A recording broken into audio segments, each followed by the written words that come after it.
The Nebraska P.E.O. home was established in Beatrice in 1937. It's known as the home that love built.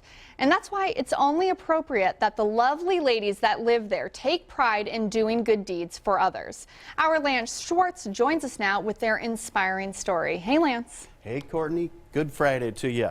Here is some staggering statistics. It is estimated that around 500 billion plastic bags are used worldwide every year.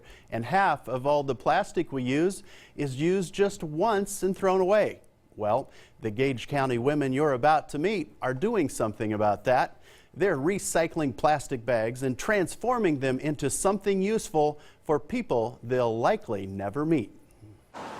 There's a group of women that live in this 136-year-old home that have found an interesting way to help people in need and the environment at the same time. It's a twofold thing, to get the bags out of those recycling and to send something to people who really need it. Shirley Johnston is one of the folders of the group. These two ladies are folding the bag, and you fold them in threes, so that it can go to the next step. And the next step is cutting the used plastic bags into strips. I'm cutting them and I'm trying for 3 inches. And now they are tying the strips together, and then we'll form it into a ball. And then those plastic balls are crocheted into mats by Rhonda Fossler and her mother-in-law, Mildred Fossler. And then this is what it comes to be, 48 by 60.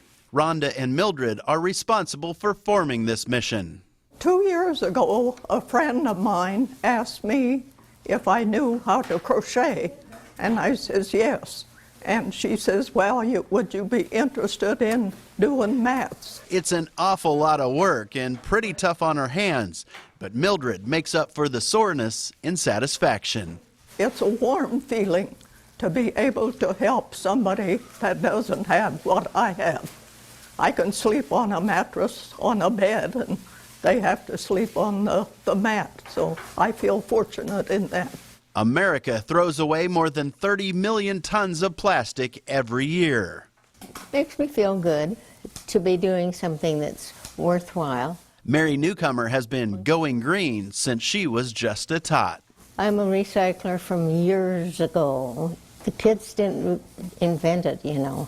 We grew up that way. And at 95 years of age, you better believe Mary knows what she's talking about. It's just a good thing to do, and I hate to see these sacks blowing around and caught in the trees. I think it's their way of giving back. Tracy McGill is the administrator of the P.E.O. home, and she's been impressed with the diligence of these ladies over the past year.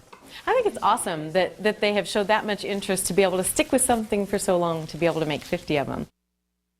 Especially when you find out that there can be up to 700 bags in each of those mats. Once the mats are made, they go up to the bargain box in Beatrice, then they go to the orphan grain train, and then they are shipped all around the world.